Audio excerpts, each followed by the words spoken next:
Chancellor. It's my great pleasure to be your MC for this afternoon. My name is Wolfgang Zimmermann. I'm the president of the Pacific Coast University for Workplace Health Sciences, and I'm very privileged to be in this role. And I will now introduce our first speaker who will be providing welcoming remarks. Her name is Sari Saarinen, who is the Secretary Treasurer of Unifor, Canada's largest private sector union representing workers in all economic sectors, including transportation, manufacturing, and natural resources. Sari worked as the National Health and Safety and Environment Director for many years and continues to be responsible for protecting workers' rights, promoting safe and sustainable work transformations while ensuring the health and safety of workers. Please join me in welcoming Sari Saarinen, co-chair of our Board of Governors. Good afternoon, friends, graduates, family members, and colleagues. This is such a wonderful occasion to see so many graduates amongst us. And as a board member, it gives us great comfort to know that the work that we do, and we just had our board meeting of laying the various levels of foundations on the CDMP programs, on the university programs, of the difference that you are making in workplaces and society at large. When I worked in the occupational health and safety field, and we're all occupational health and safety experts at some point, or continue to be, you see the importance of prevention, but when prevention fails and you have an injured worker in the workplace, that road is such a lonely road.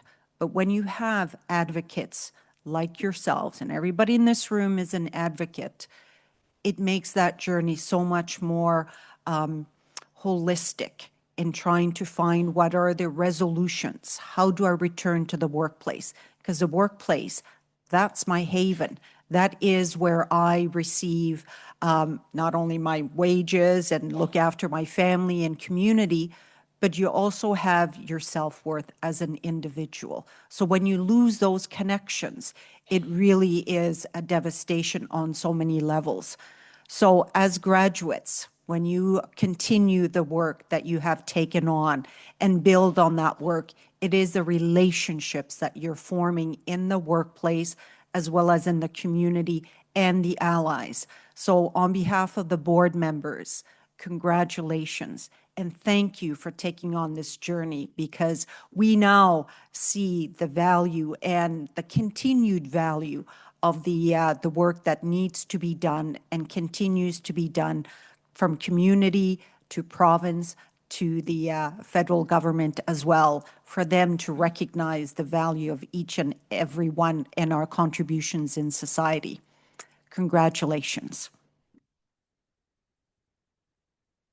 Thank you very much, Sari. Much appreciate your commitment, and it gives me again great pleasure now to introduce the Chancellor for our universities, the Honorable Wayne Waters, who is currently a strategic and policy advisor to McCarthy Tétrault Limited. He had a distinguished 37-year career in the federal public service, including serving 5 years as clerk of the Privy Council of Canada.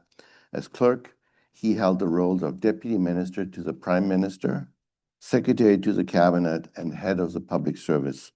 During his years with the Federal Public Service, he held the positions of Deputy Minister of Fisheries and Oceans, Deputy Minister of Human Resources and Skills Development, Secretary of the Treasury Board, and Clerk of the Privy Council until his retirement in 2014. He has received many honorary Doctor of Laws degrees, as well as he is an officer of the Order of Canada. Please join me in welcoming our Chancellor, the Honorable Wayne Waters.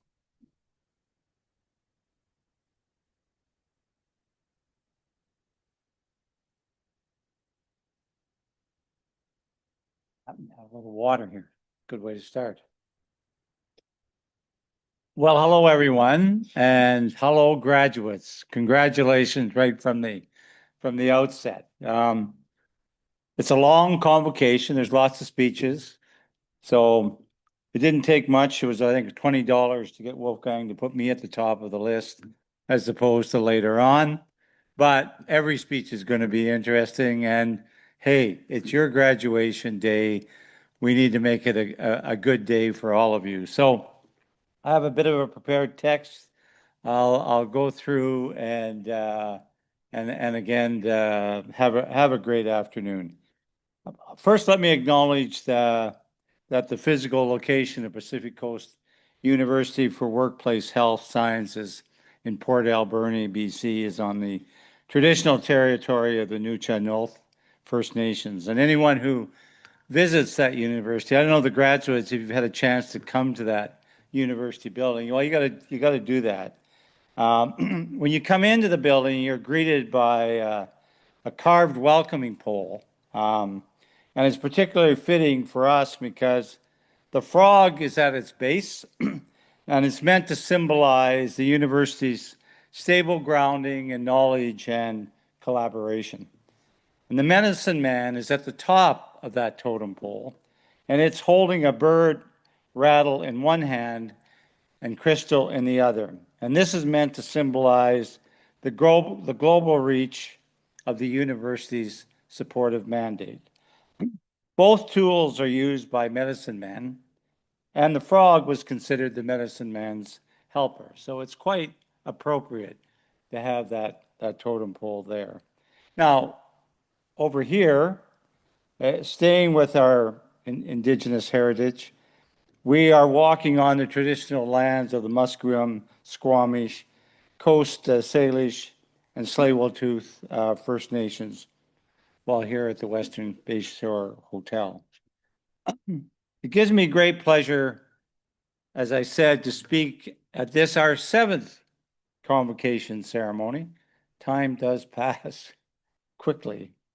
And I'm so proud of the impressive uptake our degree and certificate programs have had. Today also marks our 4th hybrid event, and we are streaming around the world with YouTube live stream. I bet you we would look really good, across the world on this. Today, it also gives me great pleasure to recognize Professor Dr. Bert Bakes, Pacific Coast University's Chief Academic Officer, who made the long trip from Brisbane, Australia, to be here in person. Welcome, Dr. Bakes. Put up your hand. He's way back there. Oh, there he is. There he is.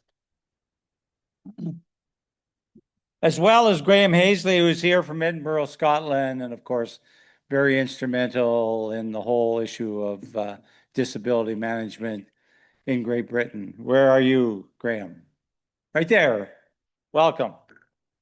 I want to recognize our dedicated students as a group, those pursuing the university's Bachelor of Disability Management degree program, the Advanced Certificate in Return to Work, and those who are enrolled simply in continuing education certificate programs. And since 2019, when we received our initial scholarship support, which played a pivotal role in making today's event a reality, we have benefited from the visionary leadership of both Trevor Alexander, who was then CEO of Workplace BC, and its late chair of the board, Ralph McQuinn. These two remarkable men understood the landscape and the need to address the growing demand for return to work and disability management expertise in our society, which is now a model embraced by many, including some of our leaders in the governments of British Columbia and the governments of British Columbia and Canada. Now, well, last year on June 1st, 2024, we saw the return to work obligation under Bill 41, the Workers' Compensation Act, become a reality. We now see Bill 30 moving forward, which obligates employers to maintain a worker's position for 26 weeks from the onset of a non-occupational mental or physical health impairment. Now, I know this whole area, we're moving forward, but progress is slow. But that needle is gradually moving as we recognize more and more the broadly accepted reality that employment is a social determinant of health. Now, additionally, a new $4 million contribution from both the Canadian and BC governments to support early intervention strategies under CDMPs as highly professional disability case managers was made on April 1st, 2023. And that has now been extended to March 2028, recognizing that we can make a difference when intervening early to maintain gainful employment. More proof that education through PCU WHS creates a greater pathway towards return to work, regaining dignity, and obtaining this global professional disability management credential. I also wish to recognize today and offer my sincere thanks to our dedicated faculty, and some are with us at this convocation, not all, our staff, and of course the students, our graduates, of course, but all students who've enrolled in all our programs, past and present. Your contributions and commitment over many years have helped contribute to this moment. Pacific Coast University for Workplace Health Sciences appreciates all of those as well in the broader community who have supported our faculty and students, their friends, families, and mentors. And we are grateful to the Government of British Columbia and the elected members to the legislature from all parties.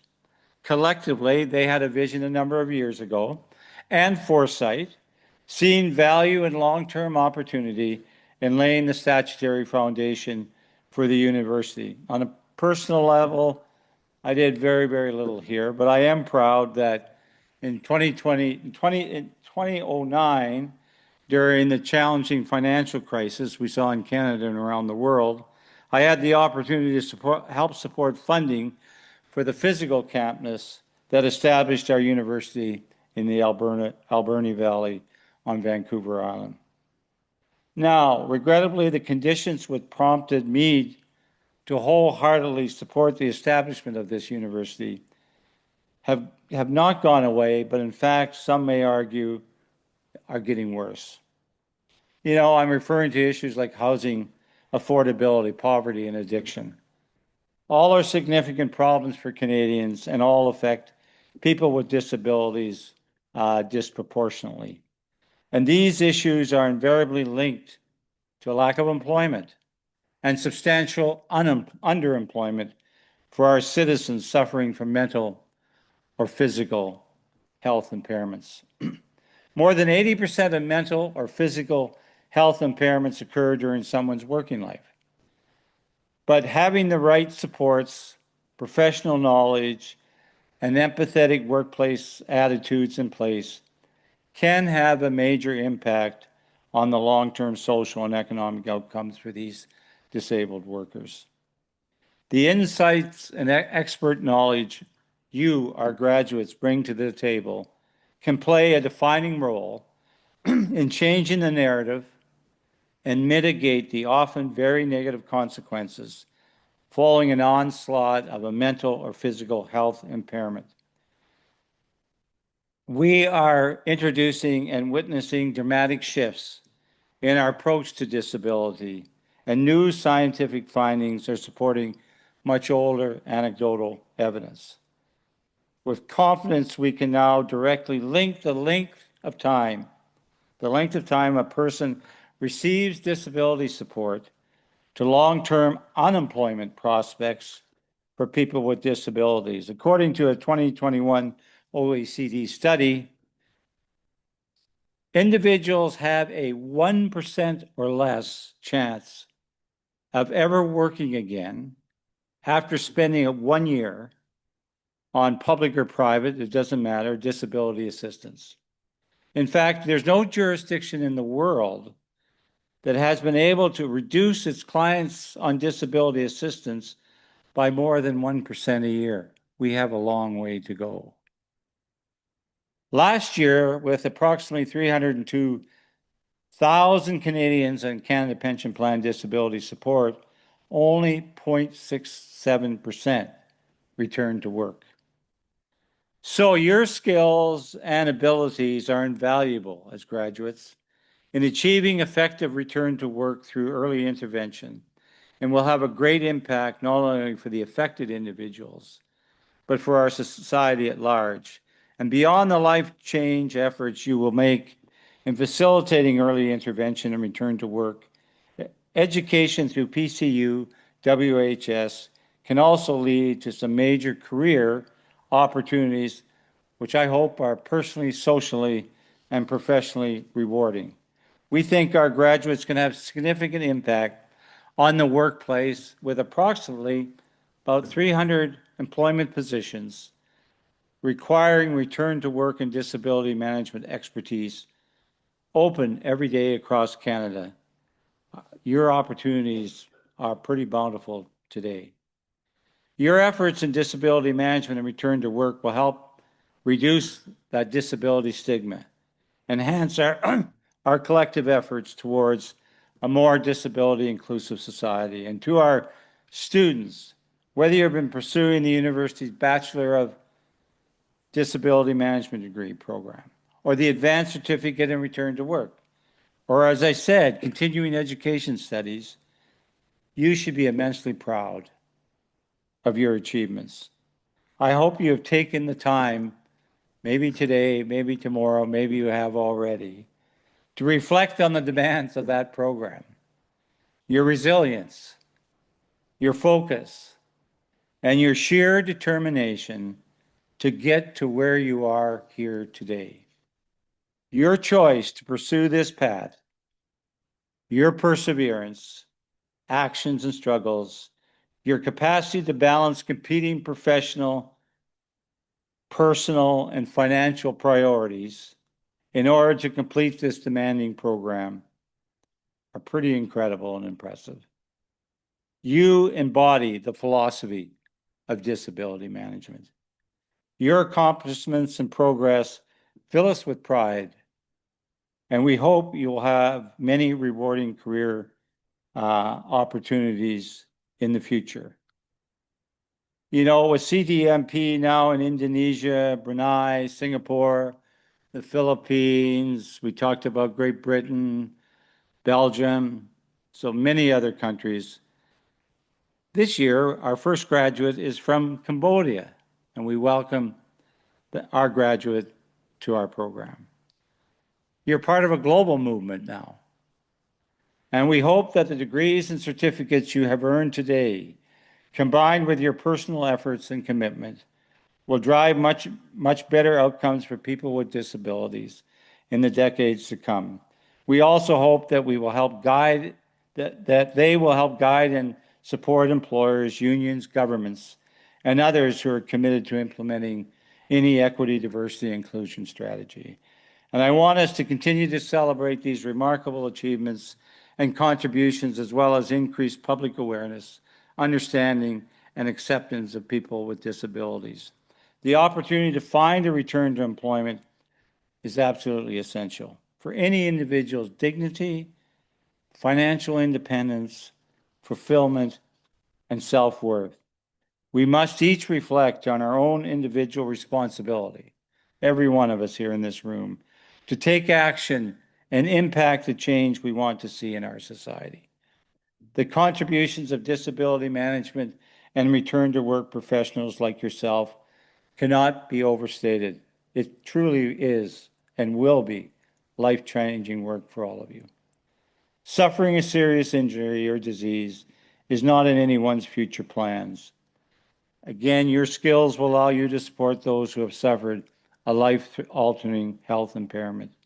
Your expertise can assist them in navigating their own path forward so that they too can realize their potential and continue making their own valued contributions to society without being pushed to its margins. Again, my heartfelt congratulations on your tremendous effort and achievement. Well done, all of you. Thank you. Thank you very much, Wayne. On a personal level, I certainly appreciate all your professional support and our personal friendship over the past 25 years. It's amazing how time flies. Now, I'd like to introduce Dr. Susan Patrick, who is our senior academic lead.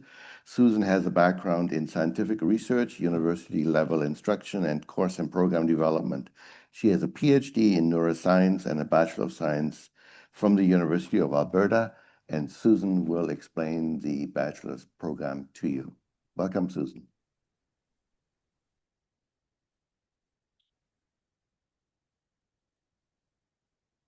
Good afternoon, everybody.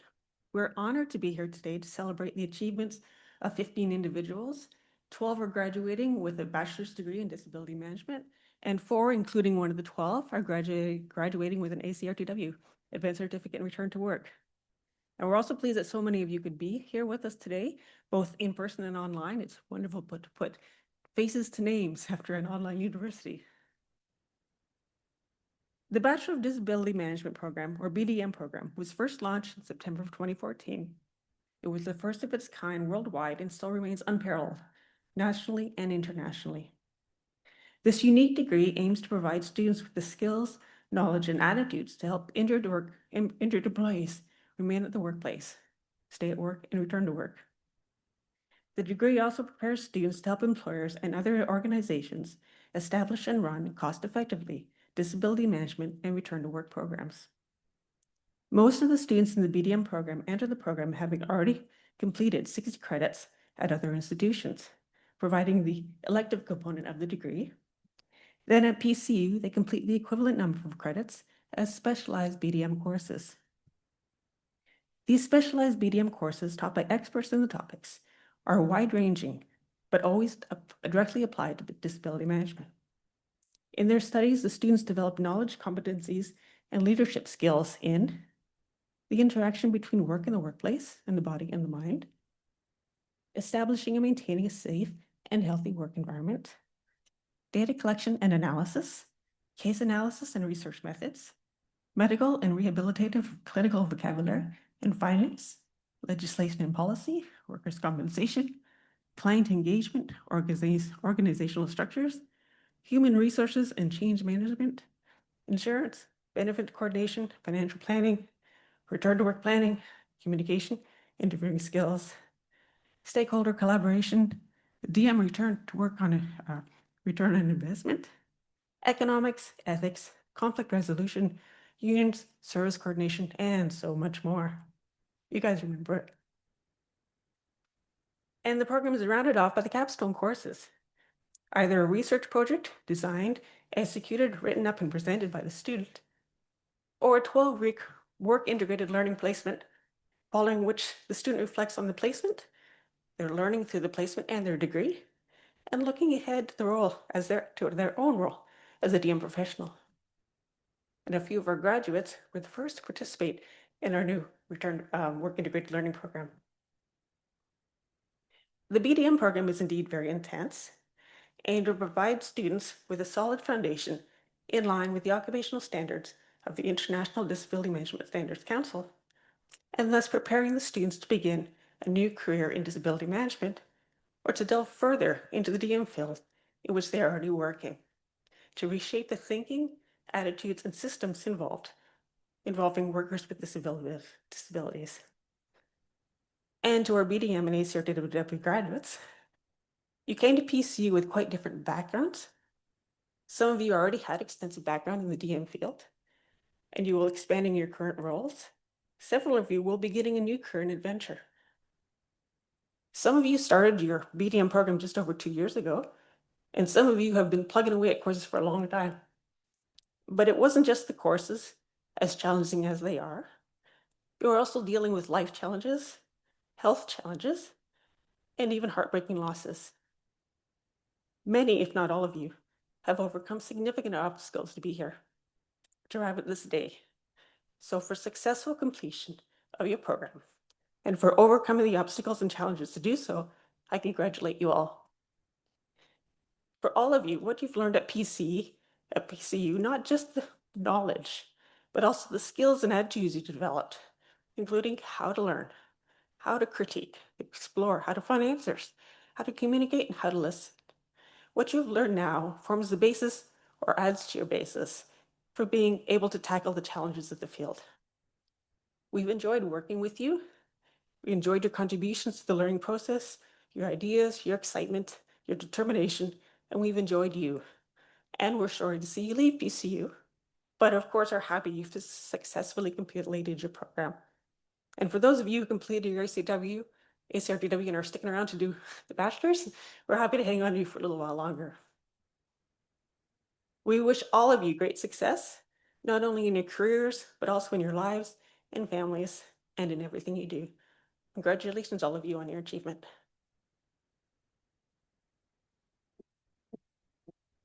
Great. Thank you very much, Susan. That's terrific. You've done a tremendous job in leading this group. Now, I just will spend a few minutes just reading out a message from our MLA for Mid-Island Pacific Rim, the Honorable Josie Osborne, who was elected MLA in 2020. She grew up on Vancouver Island and has lived in Tofino for more than 20 years. She is currently British Columbia's Minister of Health and in the news every single day, it seems.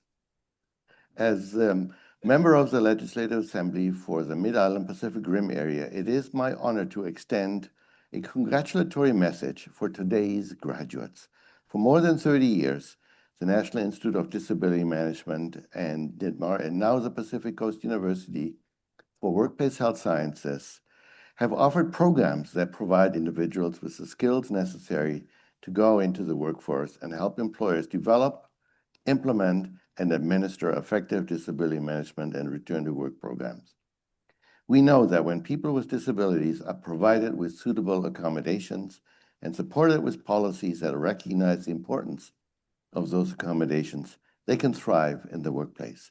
By the same measure, when those accommodations are withheld, they can have devastating effects. The importance of having trained professionals to develop proper policies and procedures to ensure equality in the workplace cannot be understated. I want to say to you today that the work you do in this field will be life-changing for so many people, regardless of what industry you choose to enter. You should be incredibly proud of the hard work and dedication that got you here today.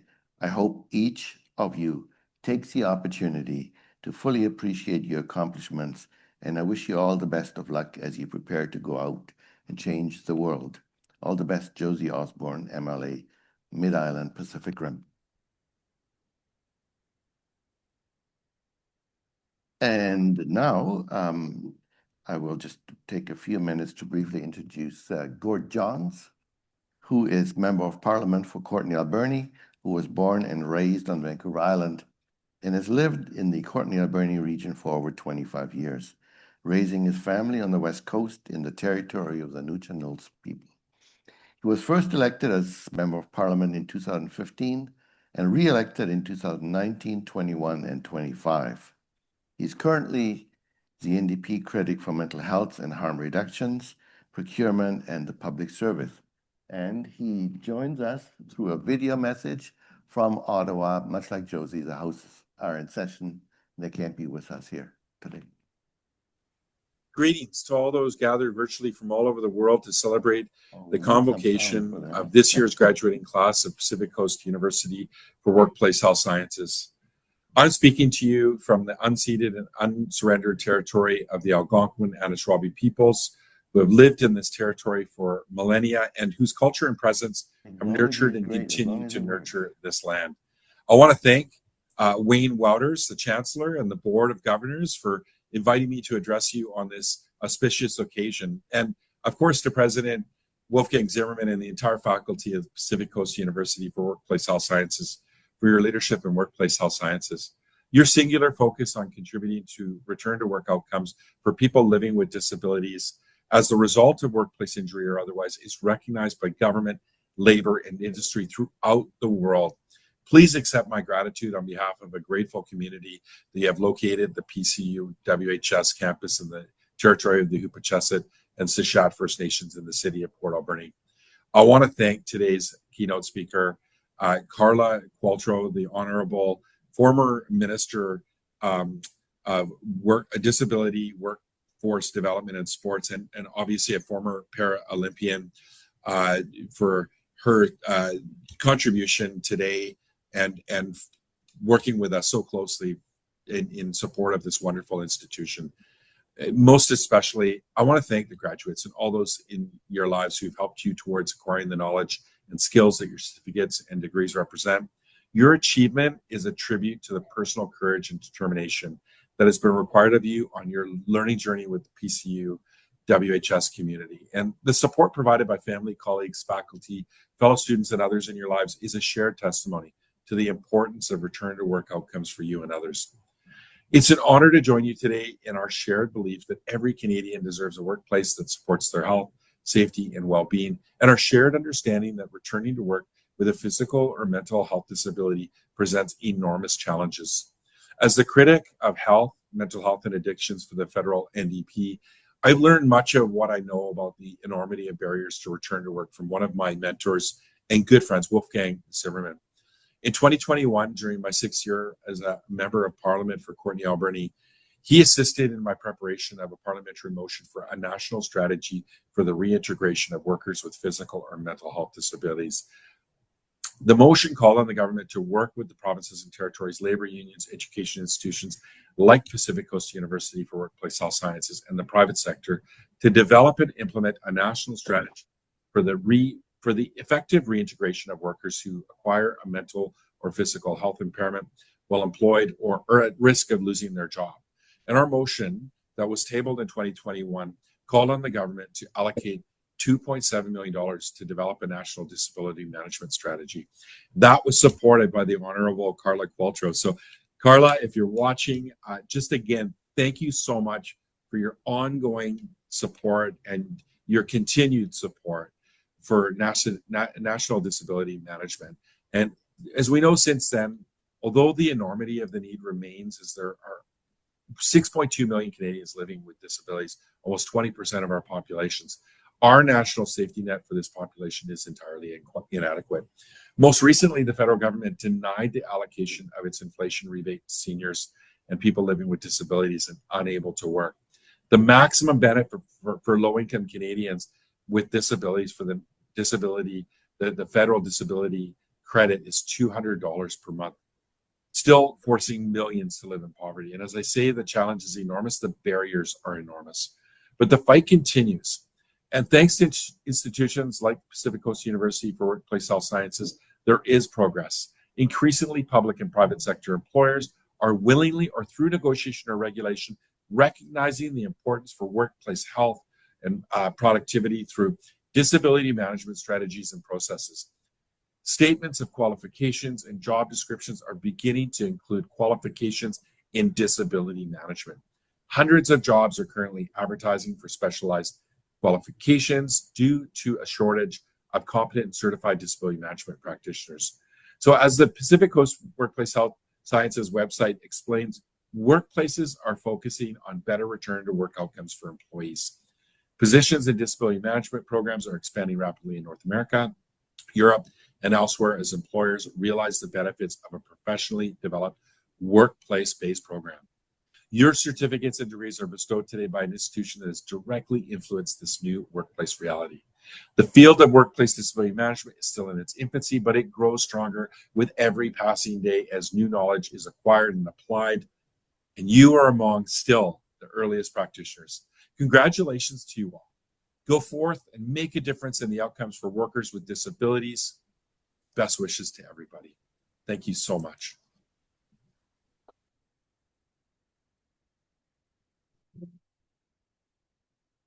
Independent champion for us, and what I'll do now is carry on his part introduction that he started. So privileged with for our keynote speaker today, who is the Honorable Carla Qualtrough, who just finished a 10-year distinguished career as a federal cabinet minister and member of Parliament for Delta, a medal-winning Paralympian and volleyball background. Carla was Canada's first ever cabinet with Disability led the most inclusive pan-Canadian consultation on accessibility in history, passed historic disability rights legislation, established Accessible Standards Canada and the position of Chief Accessibility Officer for the Government of Canada, and also Canada's first Disability Inclusion Action Plan. And there is so much more that she has done. This is also military, current workforce development. So please join me in welcoming Mr. Carter.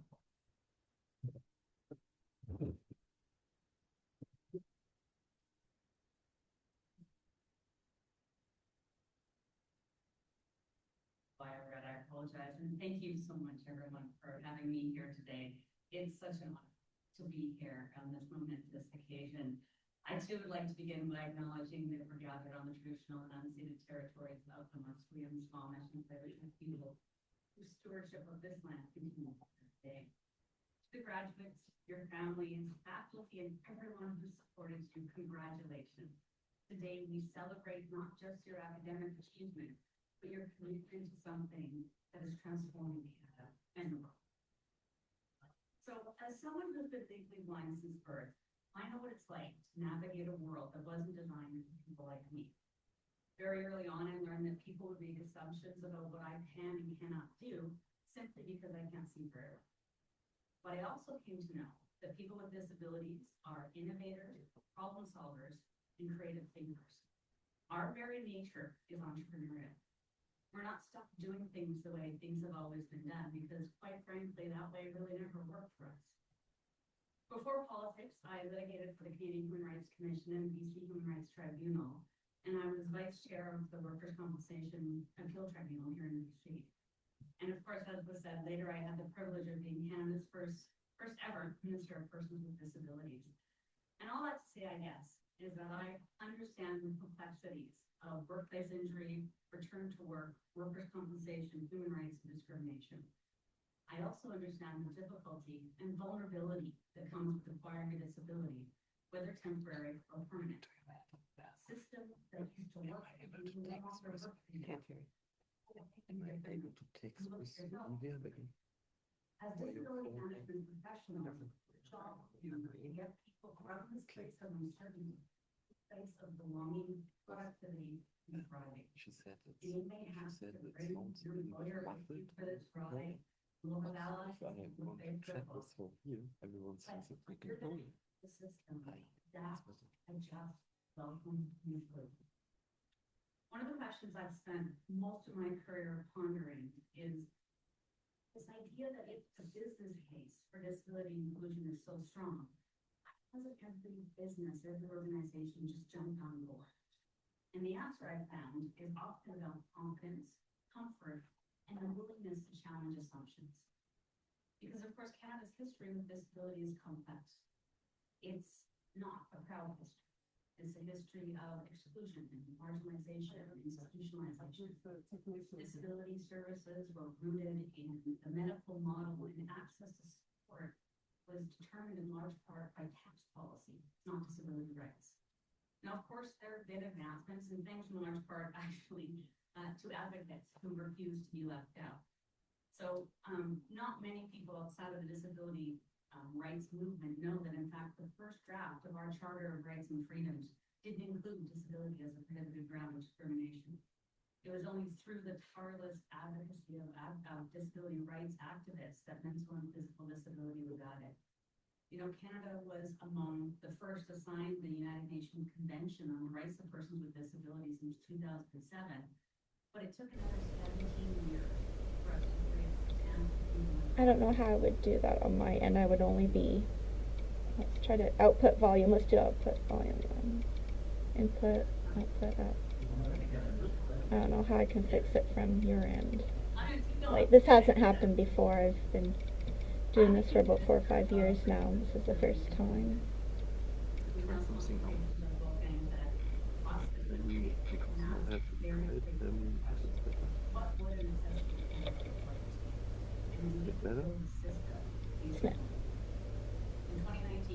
Yes, that's better. Yeah, that's a lot better. Thank you.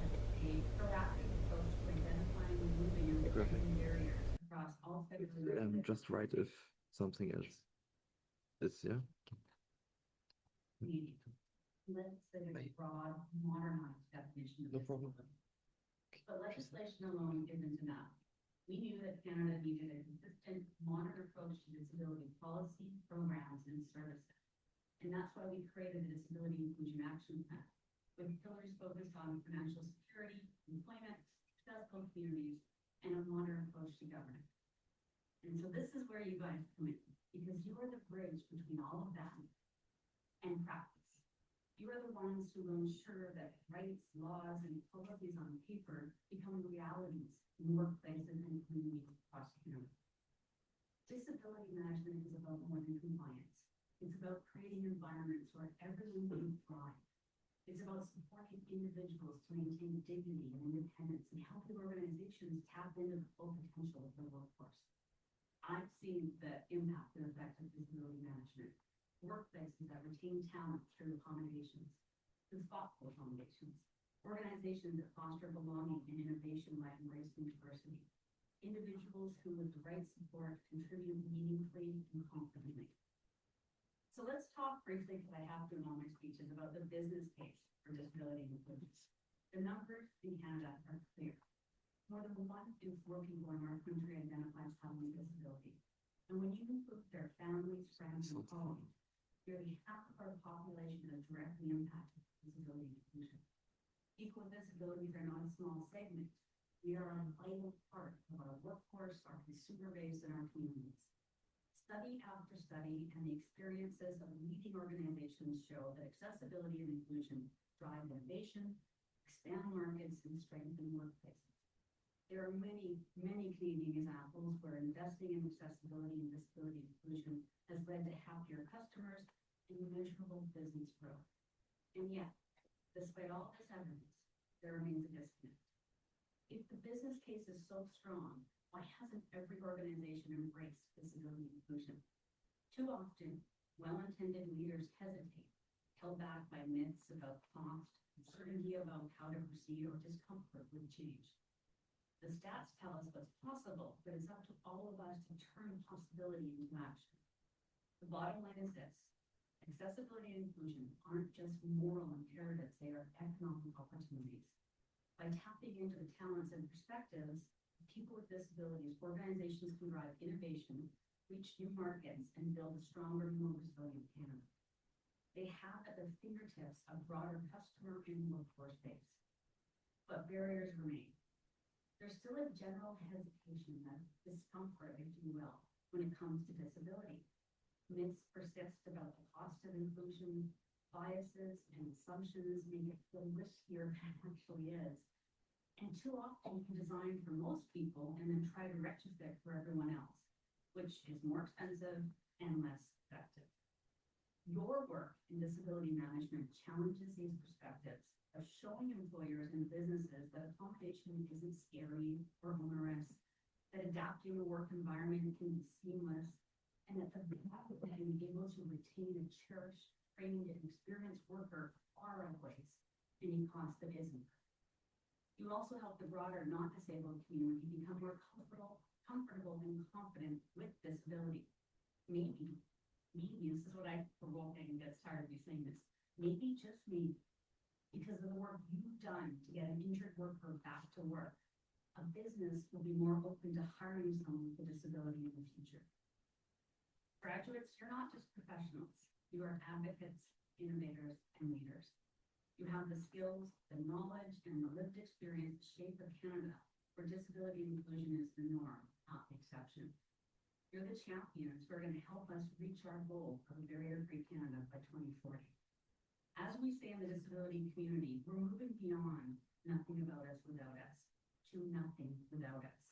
Because every decision, every policy, every workplace practice, everything is about us. So thank you for choosing this path. Thank you for your commitment to building a more inclusive Canada. Congratulations. The future of disability inclusion in Canada is in your hands, and I can't wait to see what you accomplish. Thank you.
Now chair of IFPM 2026, taking place in Edinburgh, Scotland, September 2026.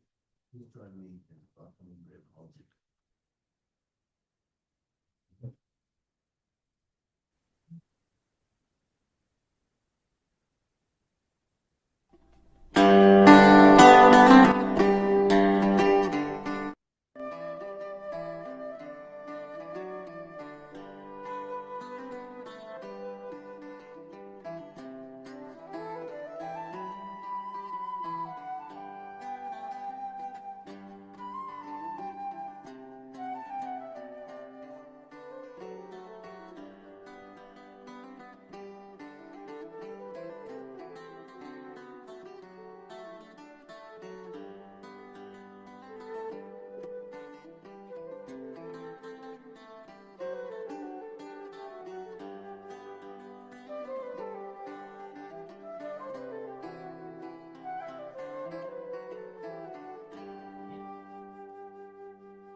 Good afternoon, ladies and gentlemen, and it is my absolute delight to be here and welcome graduates to this very special day.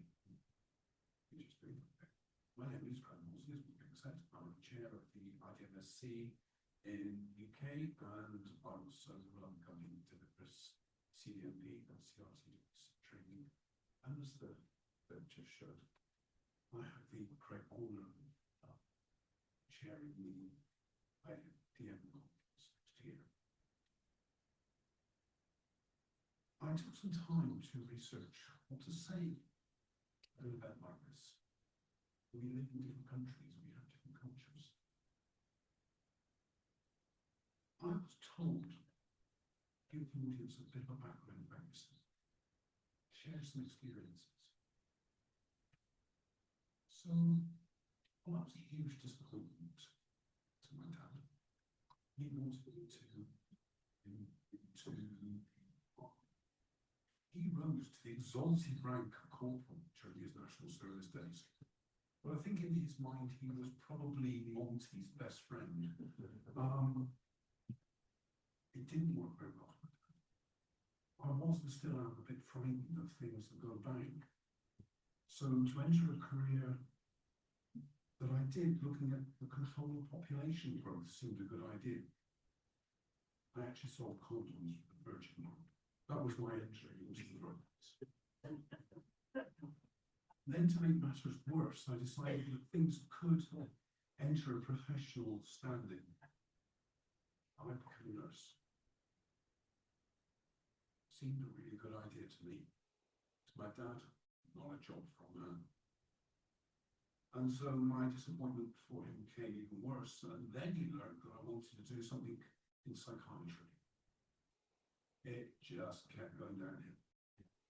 The die was cast, I was beyond redemption. You see, not only don't I like bangs, I don't like blood. And so psychiatry seemed fairly safe, but not really. Gained my degree in mental health nursing, and my board manager, Gina, bless her heart, decided that I was the perfect candidate to do a course in phlebotomy, taking blood. So off I went. The course meant that I had to take blood from 10 patients.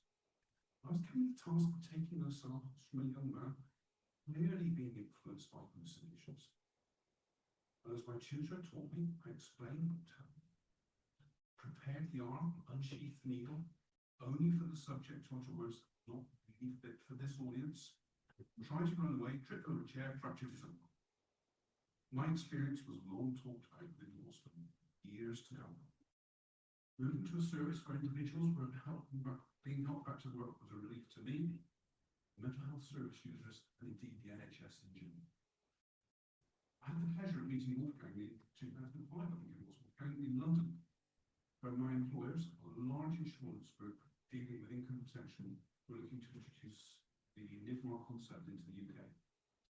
I've been given the task of project leading the initiative, but quickly learned my role was completely insignificant. As my boss took me aside, meeting some important people having lunch, like the luckily, things have improved somewhat. In the last 20 years, I've seen the UK grow into a partner within the international community. Winston Churchill once said to pupils at his old school, never, never, never, never, never give up. And I think that's really important. Don't give up, and don't be afraid of what you're going to do. And trying something new, risk upsetting your dad. Today, we've not yet had any students from the UK sit the media course, but we're working hard to make this happen. And it will be a source of enormous pride if I can provide an update from the UK in a few years that includes congratulating students that I've worked with there. My comments are based on what we've achieved in the environment without it on history and disability management, one where workers' compensation doesn't exist. We have to be persistent, creative, persuasive to make things happen. For the 5 years leading up to 2024, we've seen roughly 100 individuals challenge the CDMP exam each year, primarily due to a major investment by the Scottish Government to train 300 health and employability staff in that designation. But other insurance and rehabilitation companies use the designation as a standard mark assessed on the part of the competition and a system to achieve government contracts. We hosted an awards day in August for students who had successfully completed the exam. For many, the first time they had met apart from awards day in May when they sat the exam. The awards day near Edinburgh allowed all the students to meet face to face. This brought their own challenges. We had lost the company of our pets, but many of us got to know through the Zoom and Teams calls that we had running the course. Indeed, I was tempted to bring along students for attendance for passengers as they become integral to the learning. They had indeed become experts in disability management in their own rights. They'd certainly acted as passive anxiety relieving cohort members. Like Canada, there are courses run across the whole of the UK. We run some face-to-face and some virtually. Courses tend to start in September and run through until the exam date in May. Last year, we ran 8 cohorts successfully. It feels long ago when we first met and started to talk about the concept of the CDMP role, what it looks like in the UK, and what the National Institute of Disability Management Research offered by way of an alternative in helping to introduce people into and keeping them in work and helping them return to work. And it's fascinating to see the difference in the concepts of course making day-to-day operations. Having fed back to the Scottish Government on the success and failures of their broad 5-year initiative, it's right to consider what's been gained. Isaac Newton was right to say that knowledge has limits.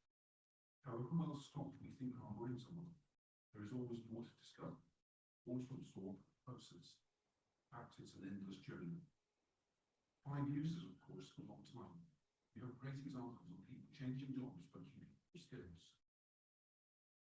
It is sensible to remind you that there are, of course, too many differences between our two countries that affect the role of the CDMP. As I mentioned, the legislation. So any return to work is a hard negotiation route, and agreed that there is no legislation we can use to enforce any power or use within employers. It is goodwill, it is persuasion. The CDMP law has to include negotiation, and indeed, it's not beyond our to beg. The NHS provision in the UK, where treatment is free to need for all citizens, is of course the world-class standard, but does cause huge issues with waiting lists and timely access to services in a system that is struggling desperately to cope with demands based on it. Trying to make a change to the system and the service itself also throws up enormous challenges. It's the largest employer in Europe, and as such has its own enormous challenges. I remember discussing with groups over the years, what are the things we need to consider in our successfully return to work for rental workers? As Woody Allen once said, 80% of success is just showing up. But I often wonder what that post-political phrase means. Now I think I may have an answer. It means taking the first step, being committed, having personal resolve and determination. I might question the percentage, but there is far more to success than just being there and showing your face. Once you've committed yourself to a goal, things often start to move in your favour. One of the key learnings for us was what's in it if we would win. And this, of course, has not changed. We need to work closely with employers at all stages to get their buy-in, their support, their understanding. Because unlike the CDMPs, most of them do not have training or understanding of the needs of people in terms of conditions of disability. But we continue to make huge expectations of them and talk and need to make reasonable accommodations. When things go wrong, how often do we say it's the employment and better part? We train students in the concept of disability management. They sit, pass a challenging exam, and then what? Some will go back to their existing job and continue, but all the CDMP can have influence in a number of places, and a world of opportunity can open up. What about a CDMP working in the justice system? Indeed, with persons who are still in prison, where employers come into the prison, understand the skill sets of individuals nearing their release dates, and are hopefully ready for work. We've actually undertaken a course with a group of occupational therapists working in the justice system. Their impact was somewhat successful, but they found they were constantly battling bureaucracy, and that's not how we do things here. But there were one or two outstanding success stories, and those we should did.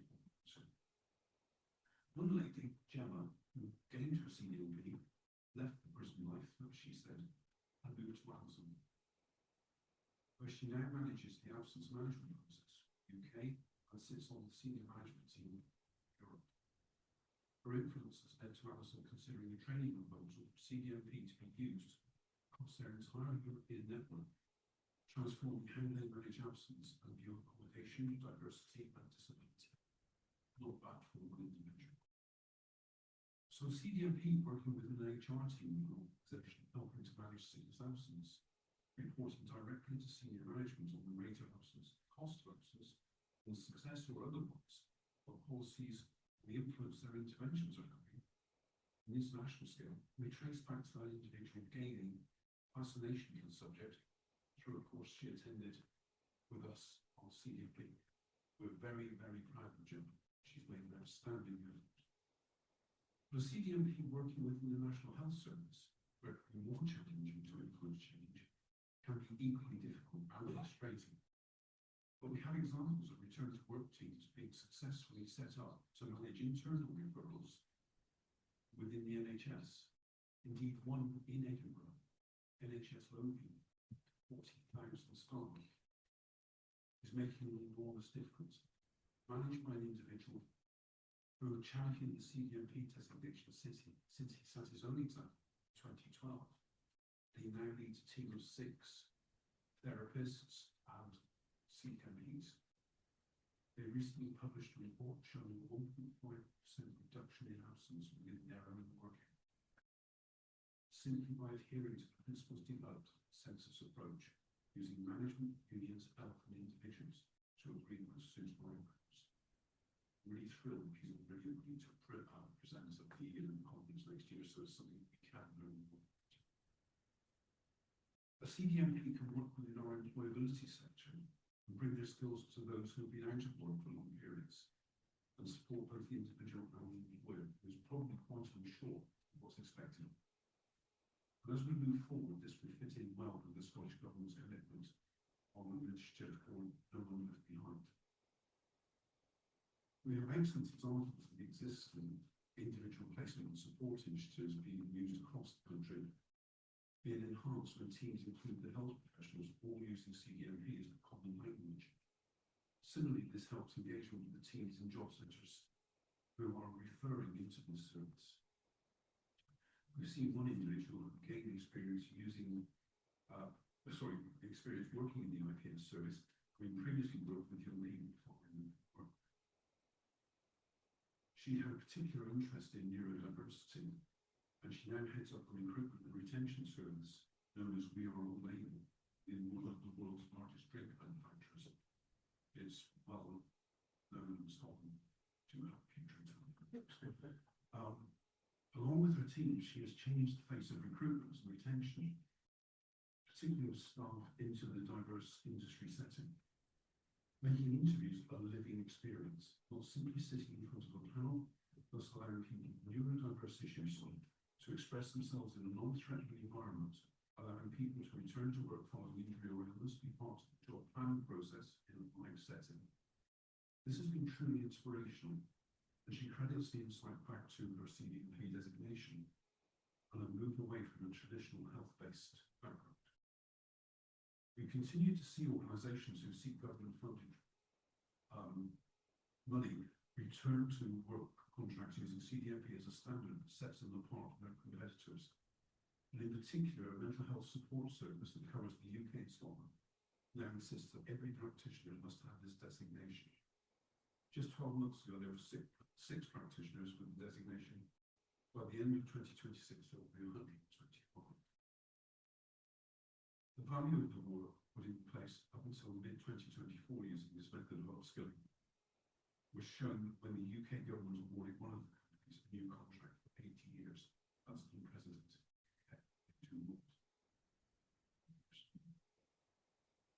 Within an insurance setting, many of the largest income protection insurers now insist on the designation of claims rehabilitation teams. Recent reports are showing these teams lead the way, helping individuals stay in and return to work with success rates of above 65%, and in some cases approaching 85%.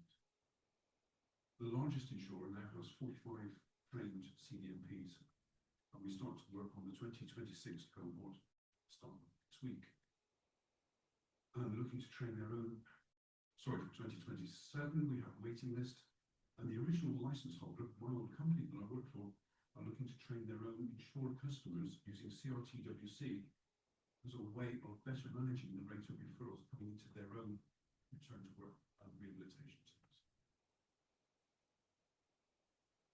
2024 saw the launch of CRTWC designation in the UK. We've already seen significant interest here as local authorities use government funding to train employability teams to help the issue of people far removed from them. This is a significant issue that is simply not going away. Since the pandemic, 800,000 working people have become inactive. Government have funded significant amounts to try and support the efforts to help them return to work.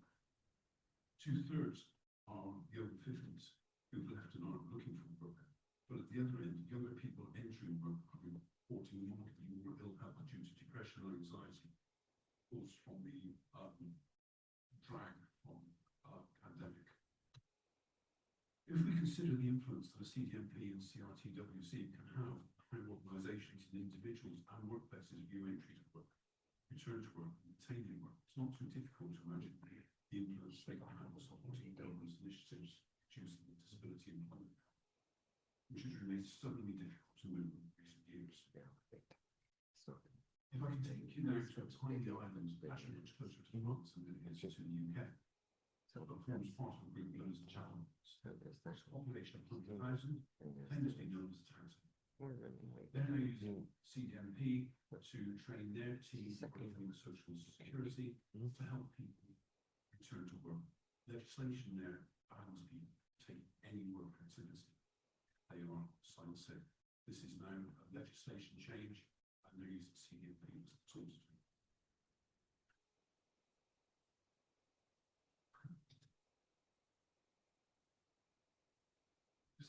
so to the class of 2025, I'd like to just actually, I want to achieve one challenge. Be creative, never accept the status quo. There is always an someone, but we may need to help them see things through different lenses. As a final thought from a visitor from March was, apologising. It's a good thing to do. It puts you in very high moral positions with people. But I'm not suggesting you do it like us English business. Maybe. Because we don't need it. You know, we push it down. We say, oh, so important. Really people. I don't know if it's Trust how much there. but Remember, this also kind of also only two pages. yes, but Personally, that's the beginning. She would like but keep personally. this Enjoy the rest of because the of day. the records and sound. Stay in touch.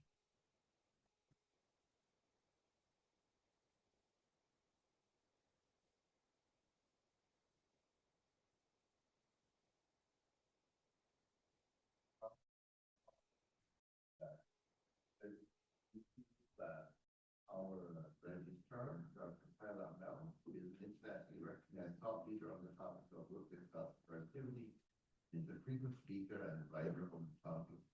He is Chief Health and Strategy Officer at Medikeeper and has held executive positions in global human resources, consulting, HR, technology, and we're Vice President of Canada's largest independent healthcare rehab company.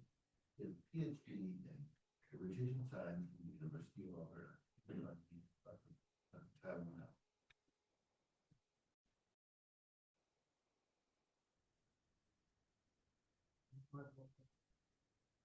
Friends, we're almost there. It's a long haul, we know it.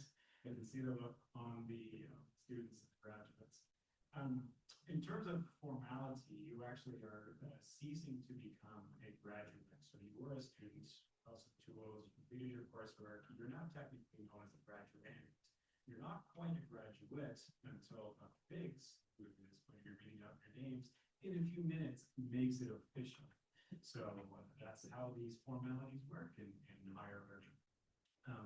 So as Wolfgang mentioned, I'm fortunate enough to wear two hats, but it's a powerful. So to begin events and people. One of my true passions, working with students and helping, some great educational achievements as people perhaps learn to scale. And so I will teach then we have to see where those students submit those assignments to learning and in our beautiful learning management system, Moodle. And I know the work that goes into that because I'm on the state and I'm not getting up to see if the students are doing it. I'm reading the emails that people say, oh, please, can you give me just one more day and I'll make this perfectly, which is absolutely wonderful to see because you all have a tremendous ability, this tremendous achievement. You've got some tools in your toolbox now to better support people and help people in time of need. And so pretty soon you're actually going to have an improvement as well. There's a great achievement. And this comes at a very fortuitous moment, a very important time. As you've heard about from other speakers here today, people are not getting any healthier. So we have people in the workplace who are acquiring injuries or illnesses. I like to call these either work-related or work-relevant conditions rather than non-occupational conditions. We have people with comorbid and polymorbid conditions, people with polypharmacy, so lots of different drugs, drug mechanisms in place as primary therapy, as interventions. I've been following mental health issues for a long period of time and I've seen us slowly chip away at the stigma associated with mental health, either as a standalone problem for people in the workplace or as a comorbid condition, perhaps in this condition. And every single year we see new numbers of scripts, not only written but fulfilled. More people on anxiolytic drugs or antidepressant drugs than ever before, which unnecessarily complicates the book disability process. The goals are focused on stay at work wherever possible, return to work wherever possible. These sort of things are quite important for yourselves as disability management, and you're bringing together skill sets that are highly valued and very much needed in today's day and age. And I wish we could say that we're making inroads and our population's getting healthier and workers are getting easier to return to work or stay at work. That's not the case. That makes your job something harder. But hopefully your time at Pacific Coast University of Health Sciences is helping to prepare you to be not only experts today, but supporting people into the future as you interact with them on arguably one of the first times in their lives. So you've got the opportunity, it's time to apply those skills, and we're all here today to help you celebrate that.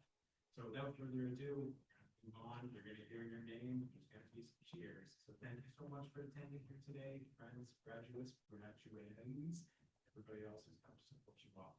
Thank you so much for supporting the university.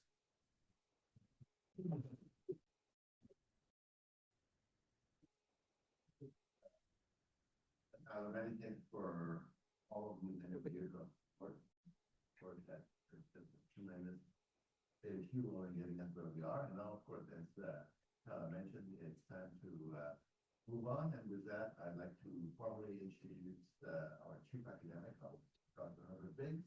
He's a former full professor from the Queensland University of Technology, retired in 2015, and remained an active researcher and adjunct professor at He took his honors degree in psychology from the University of Queensland and his PhD from Basque University in New Zealand.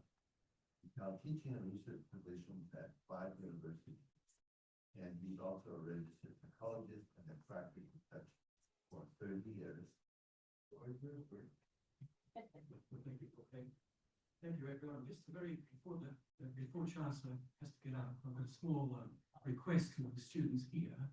We have 16 awards to go out tonight. Not everyone's here, but those who are here, please, could you go over to the side, and we're going to make sure that we come in the order that you have to. So the students who are here, ready to receive their award, please just move over to the side there where our staff will be. And while you're doing that, we're going to enact an old custom that is a university-wide custom. We're a very new university, so these sort of customs are probably haven't been used before. But before you graduate, you have your tassel on the right.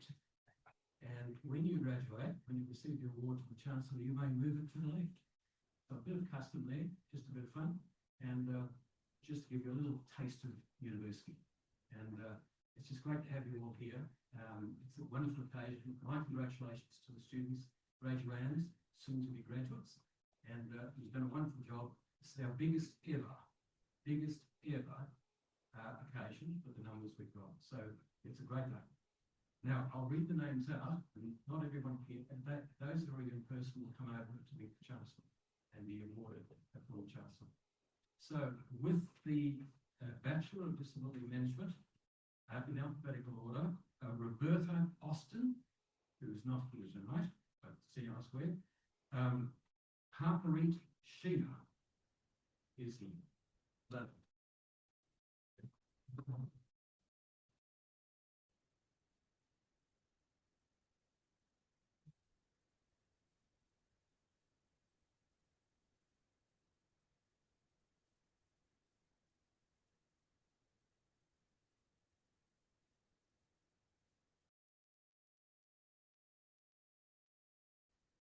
Daniela Dimitrica.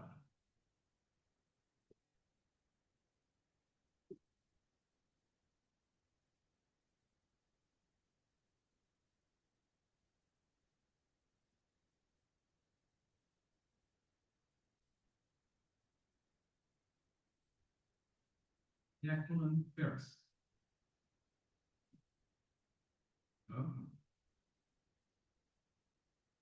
Stephanie Couple.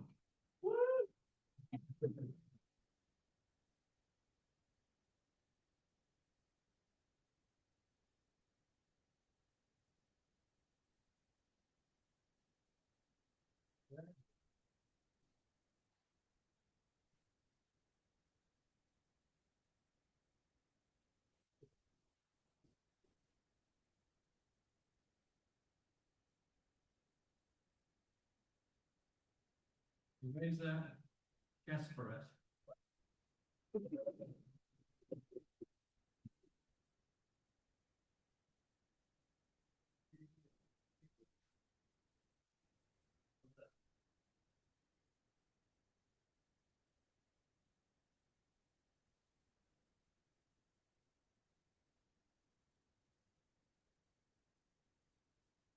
Paul. Stacey Leahy. Ravenita Long.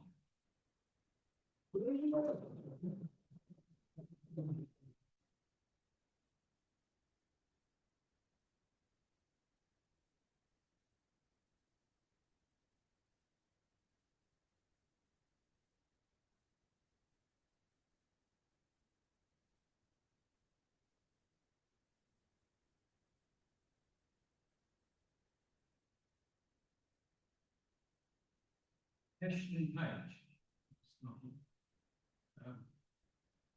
Hanukkah Redling Eyes.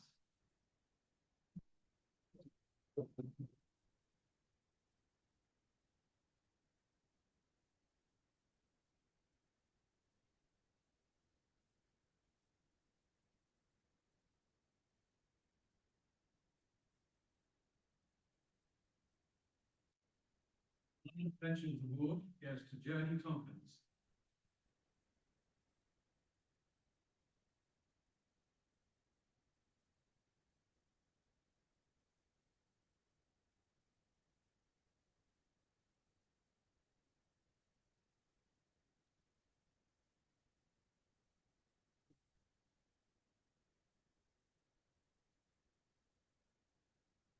The last set of degrees which are in the advanced certificate in terms of work. Stephanie Carpenter, you do not have to come up again. You've already come up from back.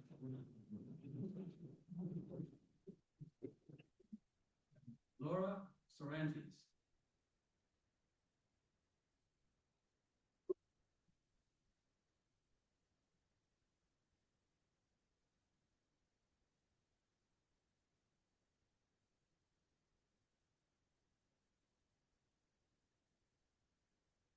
King Mara, present, but Juliana Khan is.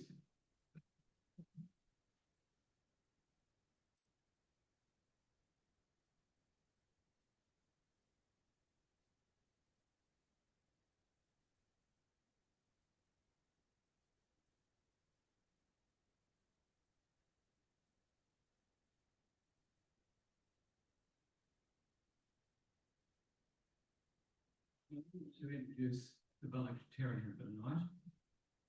She's coming online, not present with us today, but I've been given the privilege of a couple of notes from people who nominated. She's nominated by one of our instructors, and also nominated by a fellow graduate, which is wonderful. I don't know if you see this, but it was. So I'm going to read what the fellow graduate said about Jacqueline Ferris, who was our valedictorian tonight. She said, well, maybe he, I'm not sure, he or she, couldn't say. I'd like to nominate Jacqueline Ferris as a class valedictorian for the Bachelor of Disability Management program. Upon the first conversation with Jackie, you feel you have had a real conversation with her and trust that she has your best interests in mind. She puts people at ease and has a way of connecting and bringing them together. She reached out to all her classmates and organised an outside group chat for this year's group of graduates. A place to question, clarify, vent and support one another. This group was invaluable to me and I think to all of us to help keep us committed and feel that we could push through to the end. We felt we had support when we felt like giving up and couldn't figure something out. She was always the first to offer to meet offline for a chat or to help somebody figure out how to do something. Jackie is one of those people that I admire and try to model myself after. One of those people who listen to you on the phone with a client and try to glean a jewel from you for your DM toolbox on how to help gain a client's trust and make them feel heard or turn a conversation into a healthier direction. Jackie has always displayed an openness to other classmates' opinions and has also showcased her knowledge and passion to support injured workers. She is always eager to learn something new or interesting about other ways to help people. She graduates as an open and honest disability management professional that any employer would be lucky to have. I certainly feel lucky that she was in this graduating class with me. Could we now have Jackie?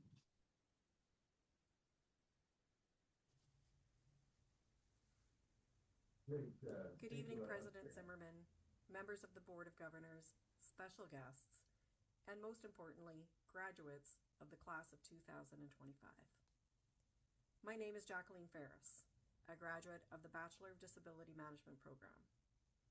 When I was informed that I was nominated to have the opportunity to give this address, I was truly humbled and surprised. It is genuinely the ultimate honor to be nominated by one of my peers. While I am humbled to have been selected for this role, I truly believe this honor belongs to all of us graduates, and it is a magnificent privilege to be here before you, albeit virtually, as we celebrate our collective journey at PCU. A profound poet and rock star, Gord Downie said, "No dress rehearsal, this is our life." These words resonate with the deep reality that our lives, much like our BDM and Advanced Certificate and Return to Work programs, are about people living fully. And much like pursuing this degree, in my case at age 55, it's about stepping into new experiences with bravery.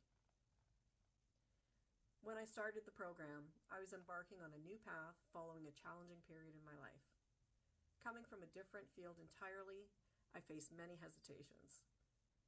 A negative return to work experience left my mental health shaken, and long-term disability honestly seemed undefeatable. Yet, here I am, ready to start to educate others and share what I have learned here at PCU. This program did not just teach me academically. It helped me to further recover and rediscover my own strength. Even if I may never be able to return to 100% capacity, I am stronger now in so many other ways. Our journey here at PCU has been filled with challenges, wading through research papers, and navigating Moodle, which, let's face it, if this platform was a real person, it might actually have a master's degree in causing technical difficulties. 55-year-olds returning to school, not mentioning any names, only to cry on their first day of school right in front of their kids and induce much more gray hair. And balancing life's demands, like fighting off illness, raising families, and sometimes enduring significant personal losses. I commend each of you who have balanced life's trials. We all needed a little help sometimes. And it's in those moments that our student community shone its brightest. For instance, Harpreet, I owe you for encouraging me when I almost dropped out of the program. You showed me the strength in reaching out, which in turn was one of the most beautiful attributes of our cohort. It was exactly what I needed to lift me up in that dreadful time. That pivotal moment really got me through. It gave me the strength to get over the finish line and to reach out to other classmates, which in turn helped them reach out to their peers, all to ensure no one in our class was left to struggle alone. It is this spirit of shared support that caused this chain reaction, making our class uniquely connected, simply because of one person's gesture of kindness. Throughout this journey, some of us have penned over 40 research papers. Some of us have engaged in countless discussions with our classmates, learning from one another in ways course materials can't capture. I used to dread writing, but now somehow I've learned to enjoy it, and maybe sometimes writing 5 times over the expected word count for those discussion posts. Proof that passion sometimes runneth over. Thank you to our tolerant instructors on this front. Dr. McInerney actually had to shut one of our discussions down when smoke started bellowing out of our laptops and Moodle because some of us just couldn't stop writing. Our instructors, your guidance was pivotal. Special thanks to Dr. Sulsky and Dr. McInerney, who never let us settle for anything less than our best. Dr. Sulsky, thank you for teaching us that statistics is not for the faint of heart, and that SPSS is not a worship. And thank you, Dr. McInerney, for the newsflash that our memory is completely unreliable. That's exactly what a 55-year-old woman with brain fog, like myself, wants to hear. Maybe you could have been a little less direct. And Heather Persons, your support for an ability to be available to students has been nothing short of priceless. Heather is so dedicated to PCU students that once she helped me after her window stopped rattling after an earthquake off the West Coast. That's a true story. This lady, she honestly deserves some kind of medal. Well, my friends, this speech is nearly over. We've overcome substantial workloads, but we've also learned some valuable lessons. We're equipped not just to return to our roles armed with new information and best practices, but to reach beyond ourselves. As we leave PCU, I hope we all encounter challenges that stretch us personally, professionally, and make us kinder, both to ourselves and to those we serve. Because this is no dress rehearsal. This is it. And we're ready. Congratulations, class of 2025. Thank you.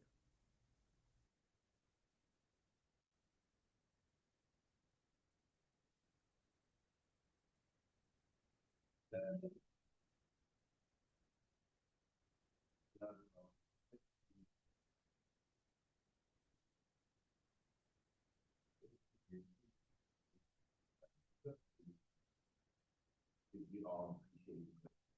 And she's and support of our staff, being all responsible for our students. And on that note, Lauren Salsky was the first instructor ever to actually get gift certificates from the students. So it's tremendous commitment to their success.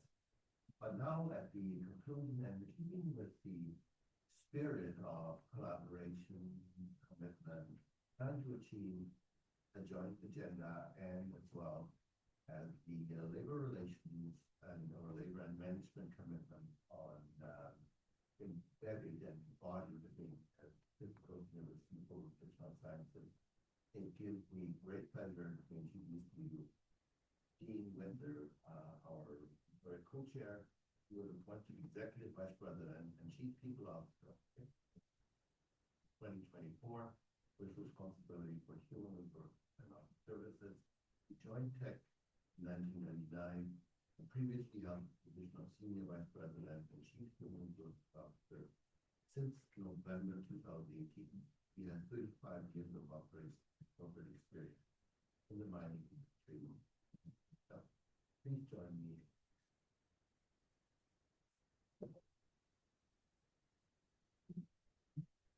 Thank you, Wolfgang. Good afternoon, graduates, faculty, families, and honored guests. What an inspiring day.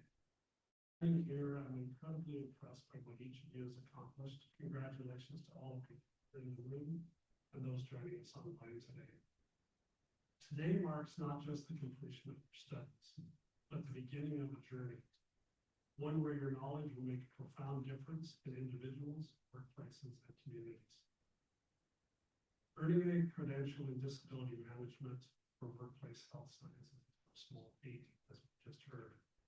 You've invested time, energy, and passion into mastering complex concepts that will help create safer, healthier, and more inclusive workplaces. This achievement speaks to your commitment to excellence and to the values of equity and dignity for all. The work you are stepping into matters. For people with disabilities and workers recovering from injury, your expertise can mean the difference between isolation and reintegration, between uncertainty and hope.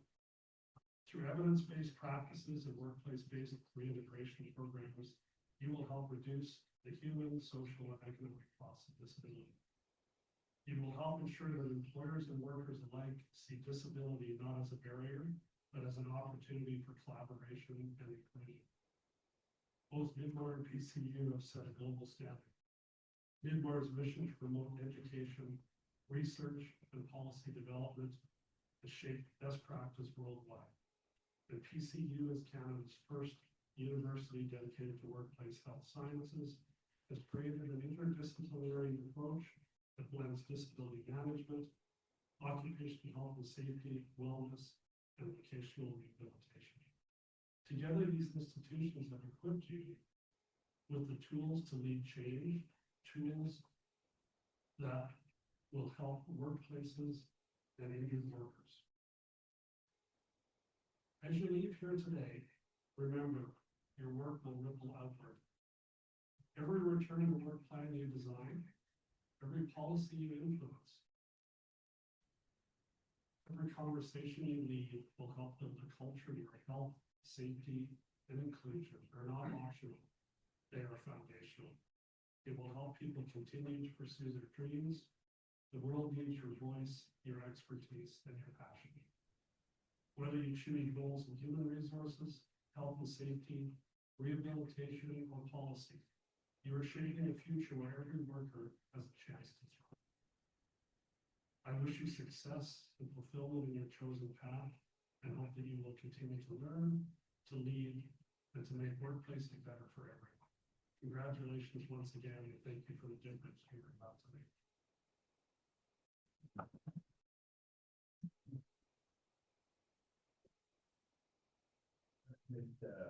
Thanks million for all of for your support and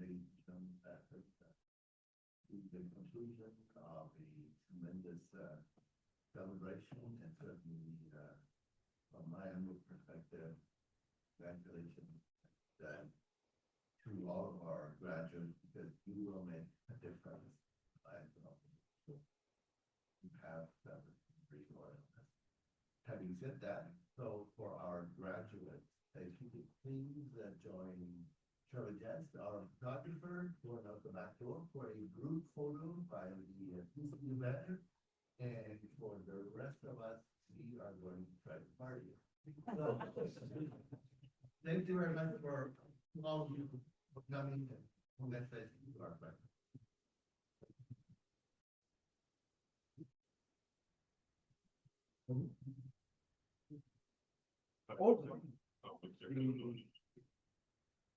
So they're not gonna come out and give you a big hug. Yeah.